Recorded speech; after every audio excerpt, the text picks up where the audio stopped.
Hello guys, welcome back to Selvi cooking channel. இன்றைக்கி நம்ம சேனலில் பாஸ்மதி அரிசியில் கீர் தான் செய்ய போகிறேன். வாங்க இது எப்படி செய்யுதுன்னு பார்க்கலாம்.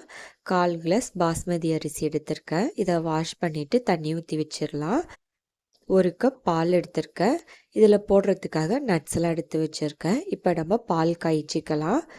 1 கப் பால் ஊற்றிக்கிறேன். ஃபுல் ஃபேட்டட் மில்காக எடுத்துக்கோங்க, அப்போ தான் நல்லா டேஸ்ட்டாக இருக்கும். இந்த பாலிலேயே அந்த அரிசி வேகிறப்ப ரொம்ப நல்லாயிருக்கும்.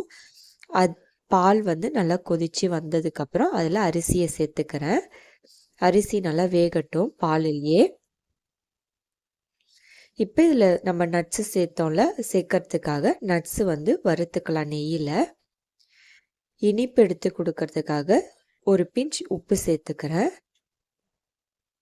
இது அரிசி கொஞ்சமாக போட்டாலே உங்களுக்கு திக்காக வந்துடும். அதனால் எவ்வளோக்கு எத்தனை பேருக்கு செய்கிறீங்களோ அதுக்கேற்ற மாதிரி அரிசி சேர்த்துக்கோங்க.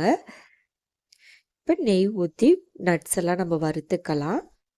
பாதாம், முந்திரி, அதுக்கப்புறம் சாரப்பருப்பு, அதுக்கப்புறம் கிஸ்மிஸ், காஞ்ச திராட்சை, இது எல்லாத்தையும் வறுத்துக்கலாம்.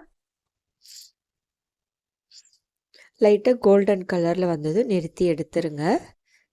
இல்லாட்டி ரொம்ப ஃப்ரை ஆகிடும். இப்போ அரிசி நல்லா வெந்துருச்சு. இந்த ஸ்டேஜில் பால்கோவா சேர்த்துக்கிறேன்.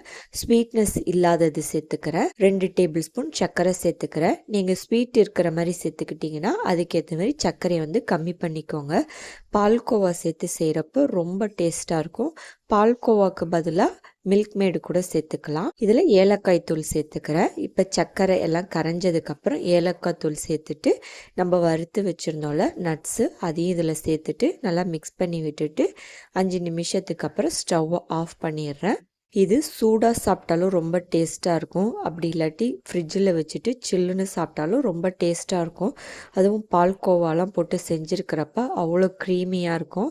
ட்ரை பண்ணி பாருங்கள். இந்த வீடியோ பிடிச்சிருந்தால் லைக் பண்ணுங்கள், ஷேர் பண்ணுங்கள், சப்ஸ்கிரைப் பண்ணுங்கள். நோட்டிஃபிகேஷன் வரணும்னா பெல் ஐக்கானை கிளிக் பண்ணுங்கள்.